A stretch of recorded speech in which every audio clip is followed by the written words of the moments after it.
Assalamualaikum, jumpa lagi di YouTube channel Dapur Ibu Acep. Kali ini kita akan membuat kue basah yang rasanya enak banget, manis dan gurihnya juga pas, serta nggak buat enek ketika dimakan. Aromanya yang wangi sekali, warnanya pun cantik tanpa pewarna buatan. Selain itu juga ini cocok banget dijadikan ide jualan. Penasaran? Tapi sebelum itu jangan lupa subscribe dulu dan tekan tombol loncengnya ya.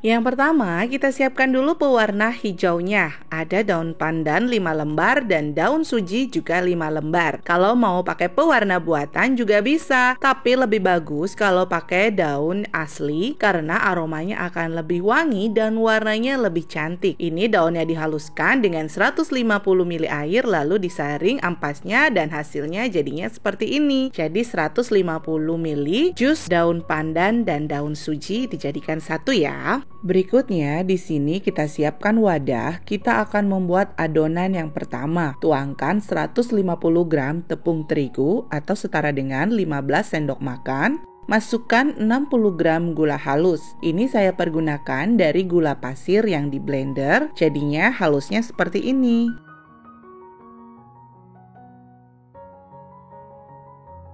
Setelah itu masukkan 1 butir telur ayam.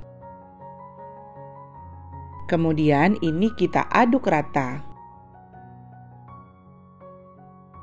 Setelah semuanya tercampur rata, tuangkan 250 ml santan. Kalau pakai santan kemasan, pakainya 1 bungkus aja dan tambahkan air sampai volumenya menjadi 250 ml. Lalu ini kita aduk rata. Tuanginnya sedikit demi sedikit seperti ini, diaduk dan tidak ada yang bergerindil. Ini sudah tercampur rata dan tidak ada yang bergerindil, kemudian kita sisihkan. Langkah berikutnya, kita akan membuat adonan yang kedua. Siapkan wajan anti lengket atau panci, tuang 40 gram gula pasir, ini juga dari gula pasir yang sudah dihaluskan. Masukkan 35 gram tepung maizena. Setelah itu, tuangkan 60 ml kental manis atau setara dengan 1 saset. Masukkan juga 1 saset susu bubuk atau setara dengan 27 gram susu bubuk. Kemudian kita tuangkan 150 ml jus daun pandan dan daun suji yang kita buat tadi. Setelah itu masukkan 65 ml santan atau 1 bungkus santan instan. Tuangkan 350 ml air sambil diaduk seperti ini dalam kondisi kompor mati tentunya. Aduk sampai semuanya tercampur rata dan tidak ada yang bergerindil. Jika sudah tercampur rata, masak sampai matang. Gunakan api sedang sambil terus diaduk-aduk seperti ini. Nah, ini sudah matang, kemudian kita matikan kompornya.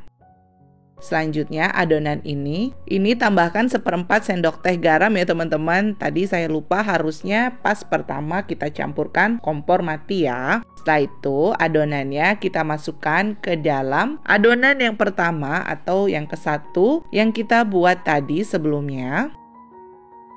Setelah itu aduk sampai semuanya tercampur rata. Siapkan cetakan kue mangkok lalu olesi dengan minyak goreng agar tidak lengket.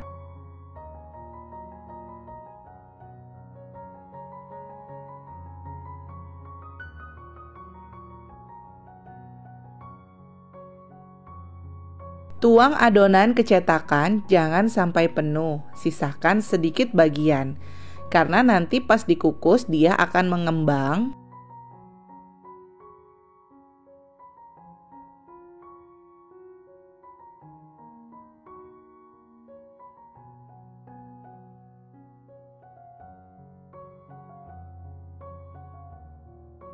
Panaskan kukusan, selanjutnya masukkan adonannya, disusun yang rapi.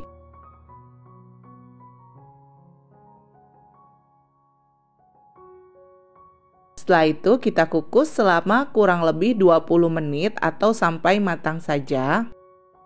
Nah, ini sudah 20 menit, sudah matang. Lalu kita angkat dan dinginkan. Nanti setelah dingin, adonannya ini kita keluarkan dari cetakan. Kalau misalnya keadaannya lagi panas, kondisinya masih panas, kuenya ini kita keluarkan, dia itu akan hancur karena tekstur dari kue ini ketika lagi panas itu lembek banget ya teman-teman, seperti ini. Nah, ini udah mulai agak dingin.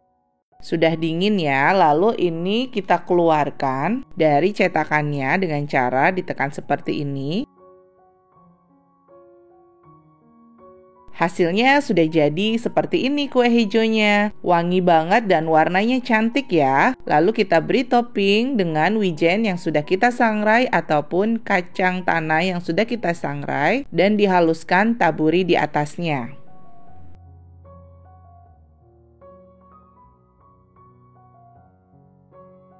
Kalau mau dijual, bisa bungkusnya dengan cara seperti ini menggunakan plastik ataupun mika. Hias dengan stiker toko kita atau stiker seperti yang saya pergunakan seperti ini. Hasilnya juga cantik banget. Nah, sekarang saya mau coba satu. Ini saya buka seperti ini tuh, lembut sekali ya. Rasanya seperti apa? Kita akan mencobanya. Bismillahirrahmanirrahim. Wah, ini enak banget. Lembut banget, manisnya pas, gurihnya pas, dan rasanya enak banget. Cocok banget nih dijual ataupun kita sajikan pas lagi ada arisan ataupun acara keluarga. Bahkan untuk ide isian snack box bisa loh teman-teman. Untuk harga jualnya disesuaikan dengan harga di daerah masing-masing saja. Ini bisa menjadi salah satu ide bakulan untuk usaha kalian semua. Sampai di sini dulu ya ide jualan dari Dapur Ibu Acep. Terima kasih sudah menonton video ini. Jangan lupa subscribe dan bagikan resep ini ke sosial media kalian semua. Sampai jumpa di video resep selanjutnya. Selamat mencoba!